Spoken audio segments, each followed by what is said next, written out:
I watched my own prototype launch on stage with someone else's name on it. They even used the animation sequence I mocked up after a third cup of gas station coffee at 2 a.m. one sleepless Thursday. Same staggered onboarding flow, same color palette that took me weeks to balance.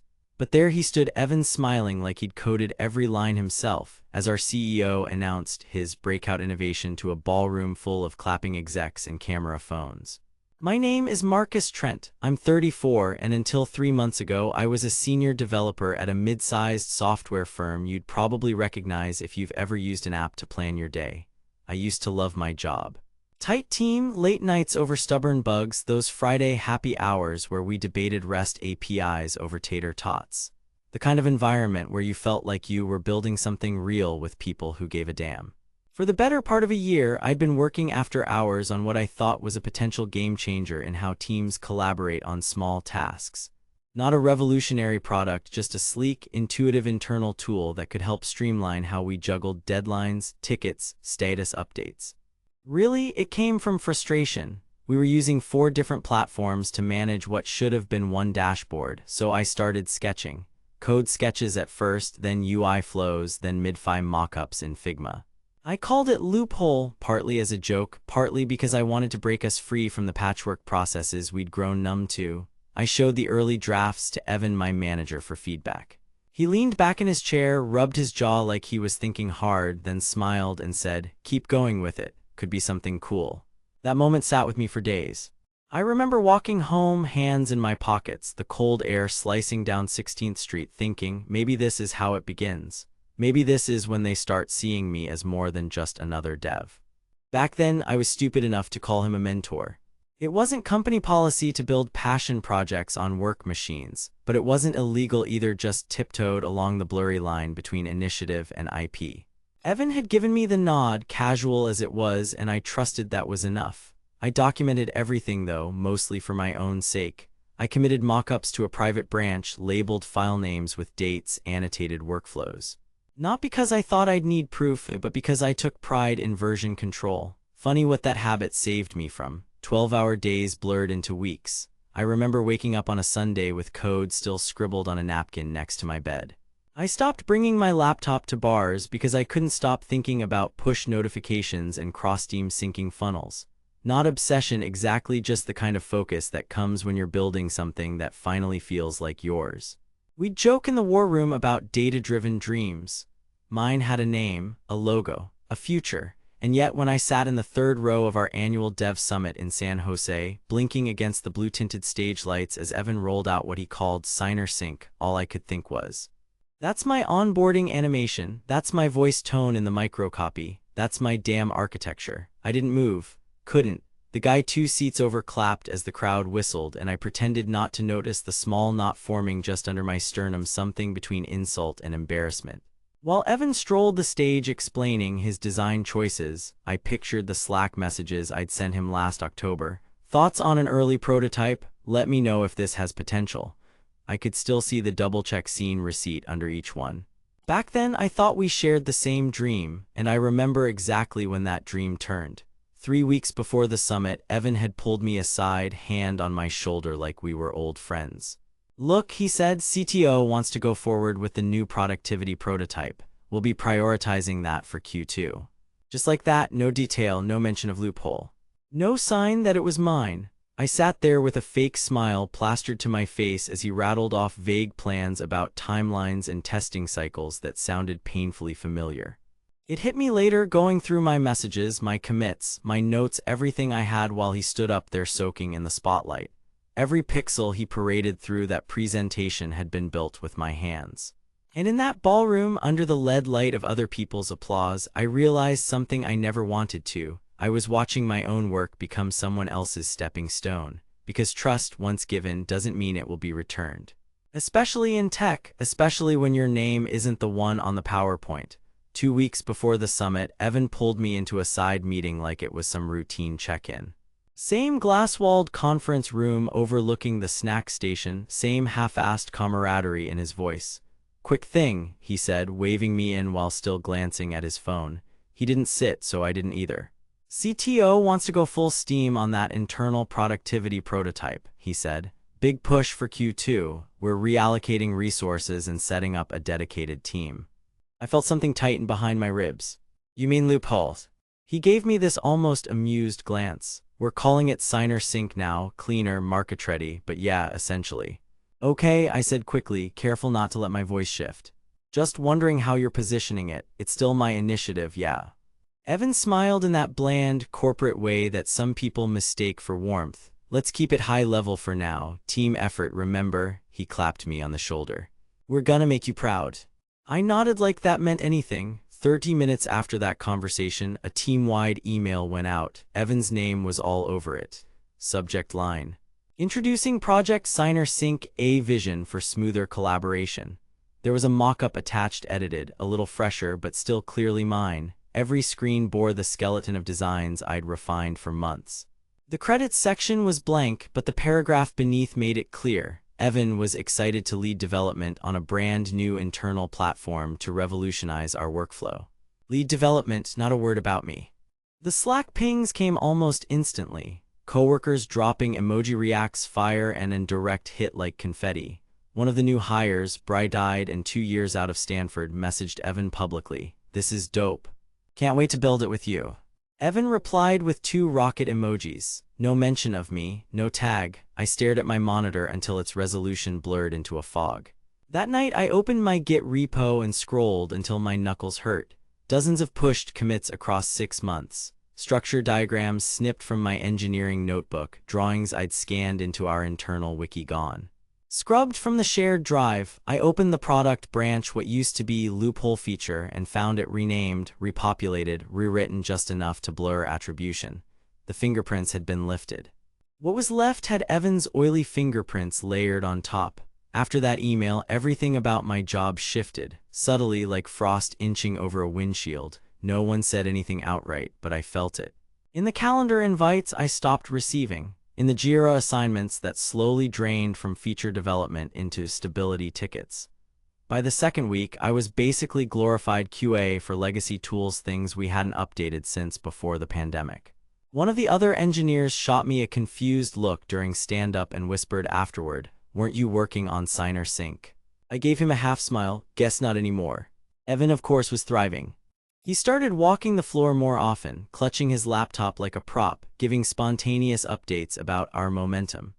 He drafted feedback sessions with leadership where only his direct reports were invited, and he started quoting productivity metrics in meetings like he'd benchmarked them himself.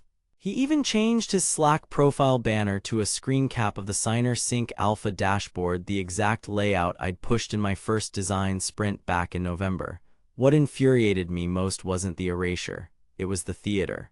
He acted like he believed it, like that one prototype sprint he sat in on last winter gave him ownership over its entire bloodline. He spoke with confidence about responsive scaling, data injection routines, the asynchronous task scheduler I hand-coded on a red-eye flight because the old one choked under pressure. And he barely understood any of it. Worse still, leadership bought in, completely. Our HR liaison, Tanya, sent out an employee spotlight highlighting Evan's initiative on Signer Sync. At the next all-hands, the VP of Engineering quoted his vision for aligning cross-functional tooling under one platform.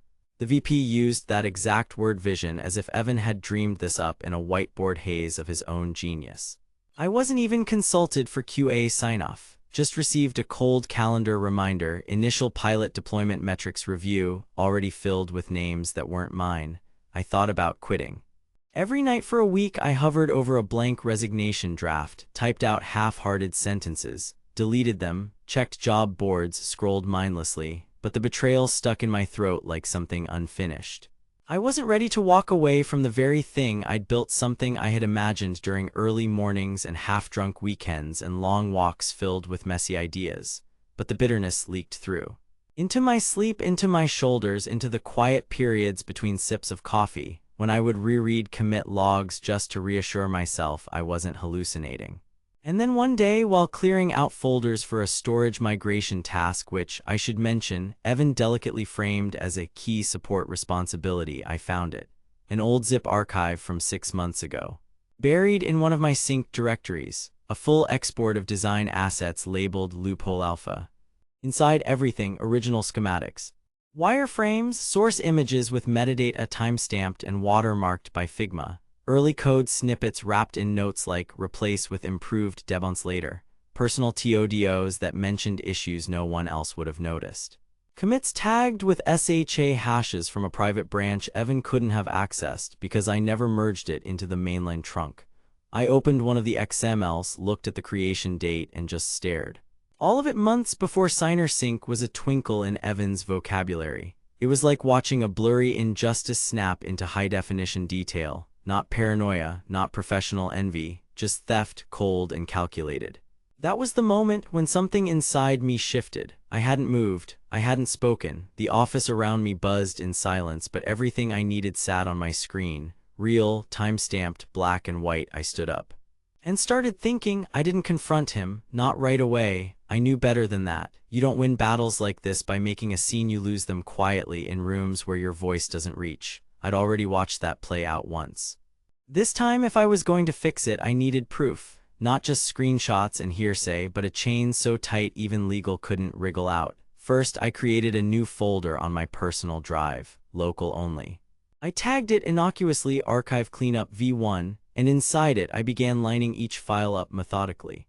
I cross-referenced commit times from my private repo with internal calendar events, screenshots with Slack timestamp metadata, design assets with Git logs that showed when I imported them into the first sprints. It was almost too easy. Evan hadn't even tried to cover his tracks beyond renaming some variables and swapping branding colors. My functions were still in there, just renamed. My structure, my scheduler. I found a draft of a README I'd written for myself in December, explaining the decision tree on our notification integration. Same words, nearly verbatim, dropped into the signer sync documentation pushed 2 weeks ago, attributed to core engineering. In a different context, it might have been flattering. Now it made my skin crawl, but more than flattery or frustration, I felt something else rise up, something colder. Precision. This wasn't about hurt feelings anymore. I had a record. And I knew how the system worked. I'd watched it move around us for years, shifting blame and accolades like poker chips. So I got organized. Every evening after work, I would open up my work laptop, duplicate files to my personal device carefully, legally, methodically, and pair them with public timestamps. Git commits sync globally, so do Slack exports and email headers. I was building more than a defense. I was crafting a timeline. And yet, what truly pushed me to act the real moment I stopped collecting out of curiosity and began assembling like someone setting charges was the summit keynote. Watching from the 5th row in our too-cold auditorium, badge lanyard itching against my neck, I saw our CTO on stage beside a giant blown-up signer sync dashboard. Behind him, in live demo mode, was my UI flow, same front-end logic path, same color-coded task nesting. Even the late sprint collapsible sidebar I'd nearly cut because I didn't think it read clean enough on high DPI screens. Then Evan walked out. He was wearing one of the company's logo pullovers, sleeves rolled just enough to show his fitness watch. Confident, grinning, he launched into that same bullet point monologue I'd offered him months ago when we discussed user adaptability after onboarding. I designed this to meet the team where they already are, he said, sweeping one arm toward the interface behind him like unveiling a sculpture he hadn't carved. Signer sync recognizes modern workflows are no longer linear. It adapts in real time, bringing quiet clarity to asynchronous collaboration. I'd written those words not exactly but close, from a coffee-stained post-it I kept beside my desk after an all-nighter. In the room, people clapped. Evan stumbled through a queue and he couldn't explain the scheduler conflicts. Got vague explaining our data caching model. Flubbed a half answer on user permissions. The worst part, no one noticed, no one knew what was missing, just a guy in a sweater pitching his vision. That night I couldn't sleep. I lay on my back staring at the ceiling, 1,000 quiet thoughts sliding across my consciousness like shuffled cards. Not grief, not even rage, just clarity. If I wanted to fix this not just to reclaim credit, but to make sure this type of theft didn't happen to someone else under the gloss of team synergy, I needed to speak in the only language the company really listened to. Documentation, corporate compliance didn't care about your feelings. HR didn't parse betrayal. But legal liked trails. They liked audit logs and policy adherence. They liked traceable liability. So I opened a clean doc titled Attribution Documentation Loophole/Signer Sync Alignment. Just that, neutral, technical, safe. I listed dates, file hashes, log reviews, screenshots paired with SAS timestamps.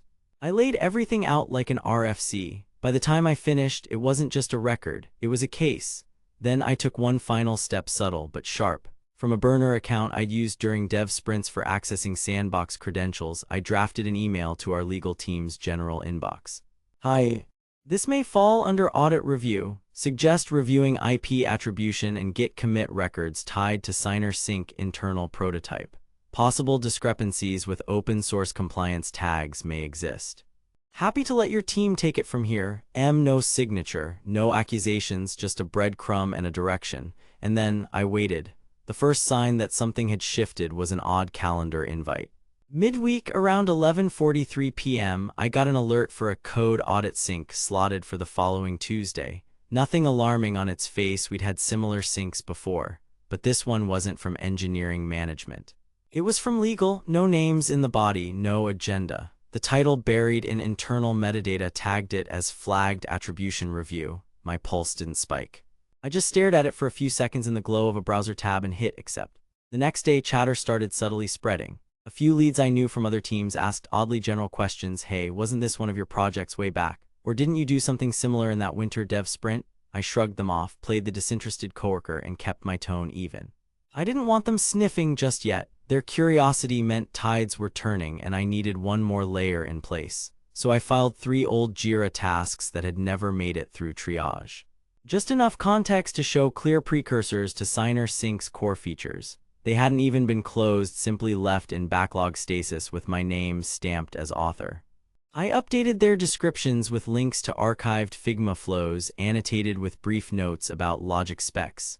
By the time I closed the browser, the artifacts were traceable without being loud.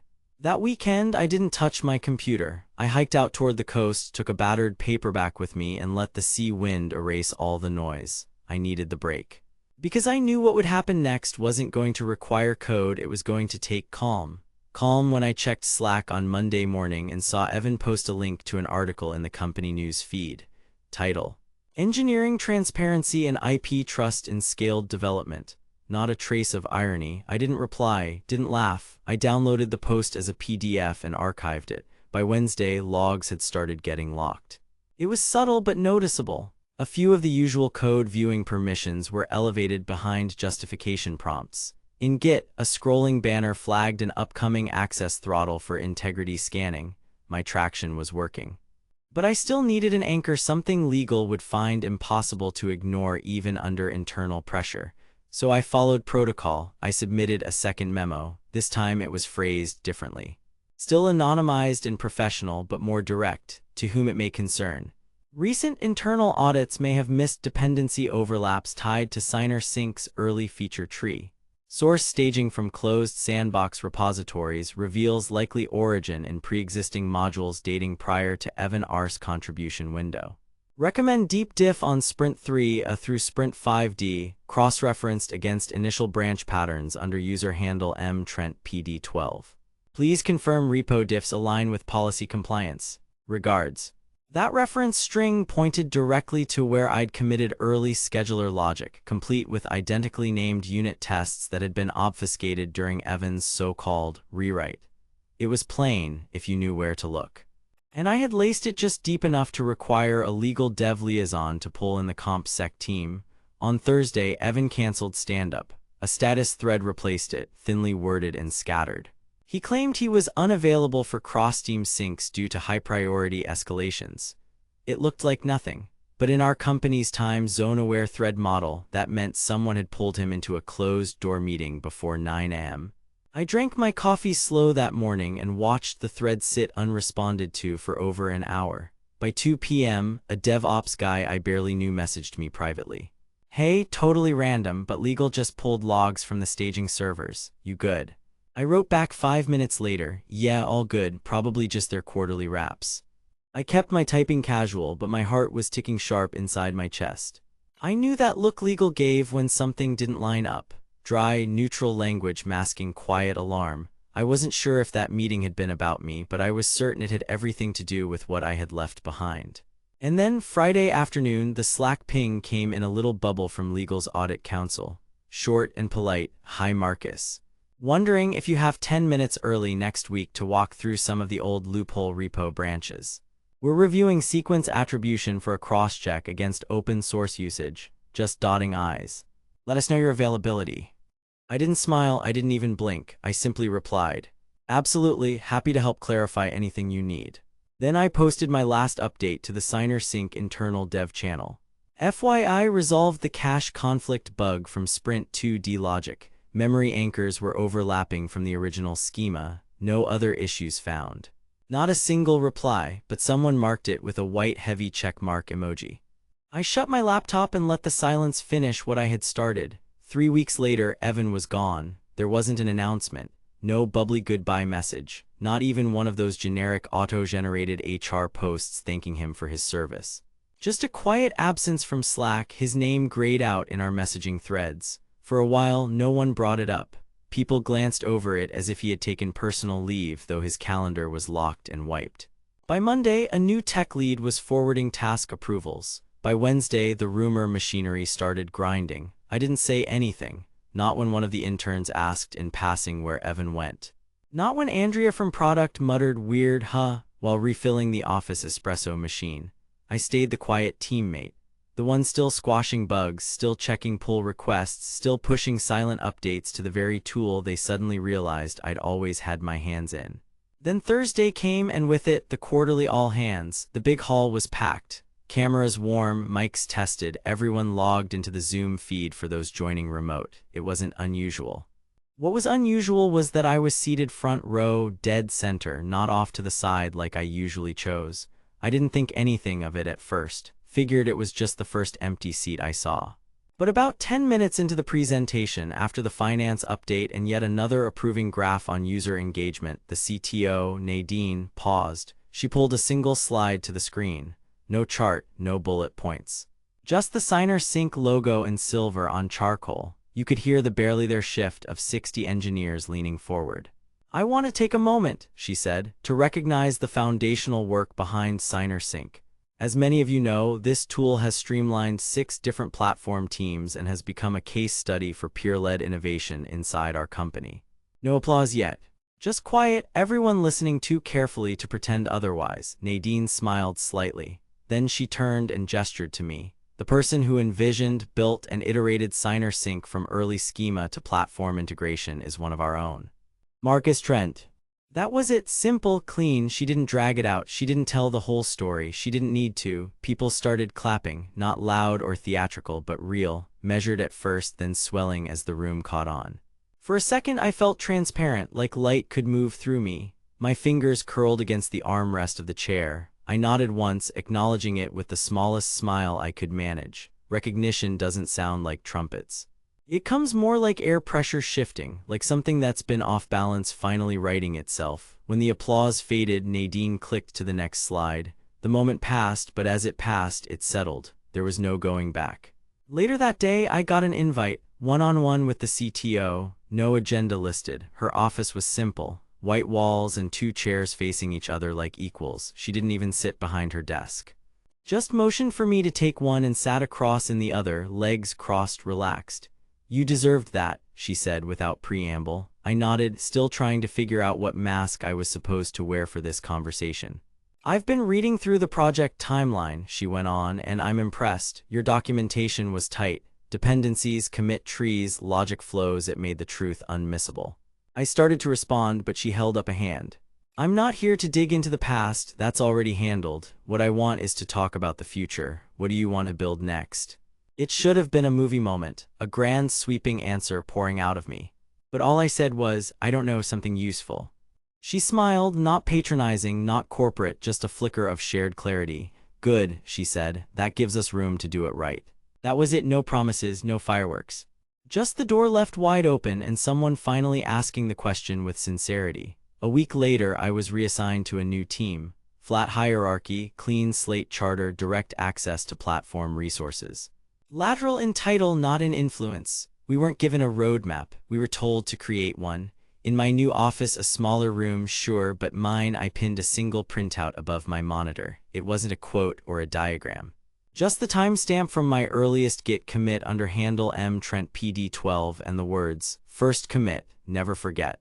The rest I kept in encrypted backup folders. Notes, flows, copied issue threads, timelines cross-referenced down to the hour, not for revenge anymore. That part was done. This was for context, for clarity, and maybe for the next time someone confused silence for absence. I had shown my receipts. Now I just needed to build something worth them remembering. Evan's name never came up again. Not officially, not casually, not even in those whispered hallway conversations people have when they think no one's listening. It was like he'd been airbrushed out of the company's history. Signer sync moved forward under a proper banner now, the milestones adjusted, the internal wiki updated with my name in the footnotes where it always belonged.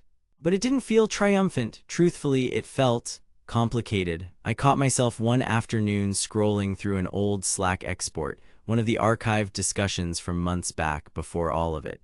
Evan had replied to a simple UI question with a thumbs up and the words, "Marcus is taking lead on this. He's the brain behind it." I kept staring at that message for way longer than I should have. At the time, I thought that was encouragement. Now I could only see it as foreshadowing for what would follow. Breadcrumbs of a story I hadn't realized was unfolding.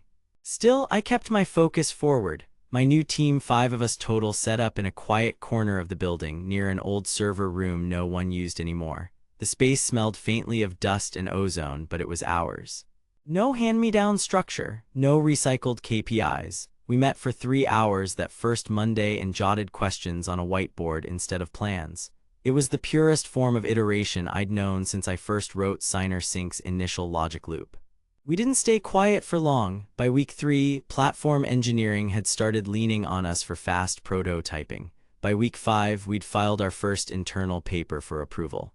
Nothing huge, not yet, just a modular permissions engine to plug into collaborative frameworks. But suddenly execs wanted updates on our timeline, and they knew our names. At night, sometimes I'd find myself walking past our old war room, the place where Evan used to hold meetings and pretend to brainstorm his product. The lights were off. The glass board still had a couple of ghosted Sharpie marks no one had bothered to clean. I'd pause briefly, not to gloat, just to acknowledge it. That was where it all tilted. That was where I started learning.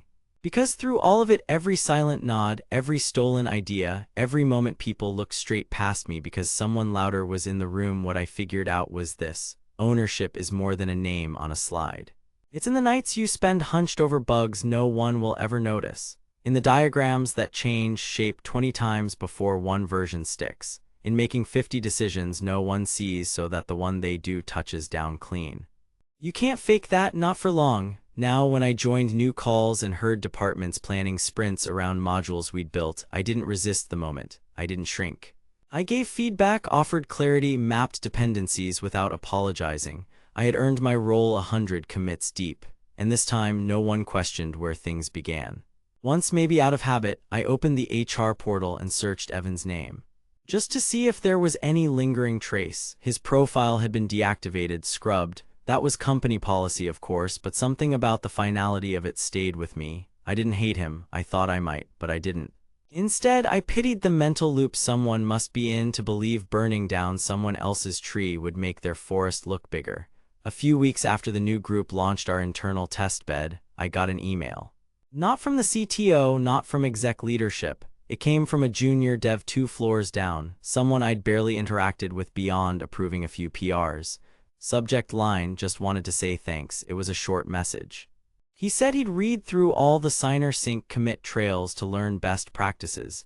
Said he'd seen my early notes and logic maps in the documentation library. Said it made him feel like build-first engineers still had a place in the hierarchy. That was it. I didn't reply, not immediately. Instead, I stared at the blinking cursor and realized I felt something I hadn't felt for a long time: stillness. No resentment pressing against my ribcage, no list I needed to prove.